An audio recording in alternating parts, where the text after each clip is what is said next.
আজকের গল্প উকিলের চালাকি। এক গরিবের ছেলে ও ধনীর মেয়ে প্রেম করে বিয়ে করেছে। এর জন্য মেয়ের বাবা ছেলের বিরুদ্ধে জোরপূর্বক ধর্ষণের মামলা দায়ের করলো। এদিকে ছেলেপক্ষ উকিল ধরল। ছেলেপক্ষের উকিল ছেলেকে বলল, কোর্টে বিচারক তোমাকে যতই প্রশ্ন করুক না কেন, তুমি কোনো কথা বলবে না, চুপ করে থাকবে, বাকিটা আমি দেখে নেব।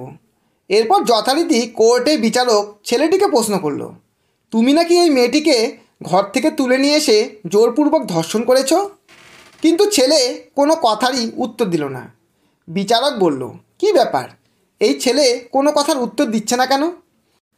তখন ছেলেপক্ষের উকিল বলল, মহামান্য বিচারপতি, এই ছেলে কোনো কথার উত্তর দিবে কি করে?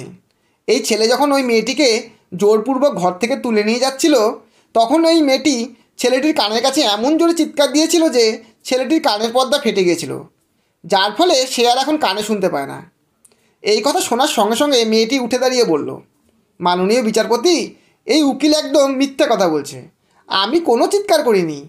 তখন বিচারপতি বলল, তুমি যখন কোনো চিৎকার দাওনি, তার মানে তো এটাই দাঁড়ায় যে তুমি এই ছেলের সাথে স্বইচ্ছায় গিয়েছিলে। এই ছেলে নির্দোষ। এভাবেই ছেলেটি উকিল মশাইয়ের তোখর বুদ্ধিতে মামলাটি জিতে গেল। ধন্যবাদ। গল্পটি যদি ভালো লাগে একটা লাইক অবশ্যই দেবেন এবং বন্ধু ও প্রিয়জনদের শেয়ার করে চ্যানেলটি সাবস্ক্রাইব করে পাশে থাকবেন।